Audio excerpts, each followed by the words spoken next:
Well, for whatever reason, I've been talking about car illustrations a lot lately, and I was thinking about life in the Spirit, how the Spirit empowers us to do what we can't do, but also the Spirit does what we can't do.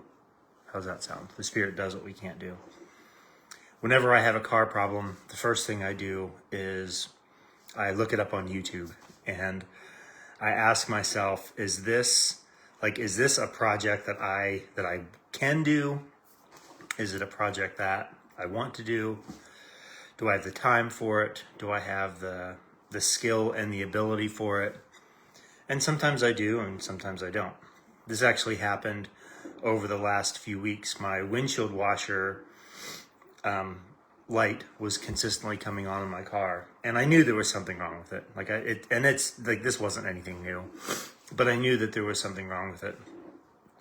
So I just kind of decided on my own, well, maybe I'll just swap out the windshield washer tank on my car. So I Googled that and went to find a YouTube video, and the first thing I saw was that I had to take off the entire front bumper of my car in order to access the windshield wiper reservoir. And almost immediately, I was like, nope, don't want to do that. I don't have probably the tools for that. I don't have the skill set for that. I don't have the time for that.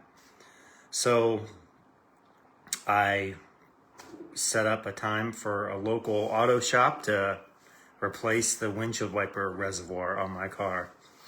And they had to order it, and they did it. And they did it significantly faster than I would have done it because they have the skill and the resources. They have the ability to do things that I don't have. In Romans 8:1, it says, "So now there's no condemnation for those who belong to Christ." When I belong to Jesus, there's no condemnation. There's not less condemnation. There's not some condemnation. There's no condemnation.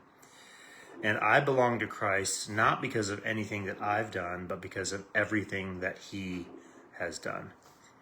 I can't remember who the theologian is that said it. It's not Taylor Swift. But it's someone said something like, the only thing that I bring to my salvation is the sin which necessitates it. The only thing that I bring to my salvation is the sin that necessitates it.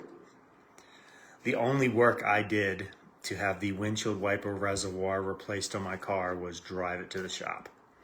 And they just did everything else.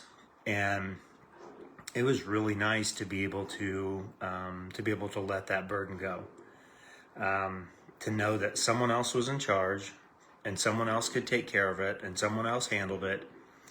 And now I can ride around in my car without that stupid light coming on. I can ride around without having to constantly fill it because it had a crack, it had a hole in it. Because of the work that Jesus has done, we can release our burdens to Him. We can bring them to Him, we lay them at His feet, and then we just let Him do His work. This is what we're going to be talking about for the entire week. How does the Spirit empower us to live a life that honors God? And it starts with recognizing that we need God, and then bringing our sins and our burdens and the things that weigh us down, the things that make us heavy laden, bringing them to Him, laying them at His feet, and then allowing Him to do the repair work. And then we trust in His work, and this is what we're going to be talking about. So I want you to think about that today. Today's Memorial Day here in the United States, which means we remember those who have given their lives in defense of our country. So I think it's a reasonable day for us to reflect upon the new life that Christ gives us because He laid down His life for us. He took our burden, He took our sin, He took our shame, and He makes us new. I'm praying that you'll think about that today. Love you. Talk to you later.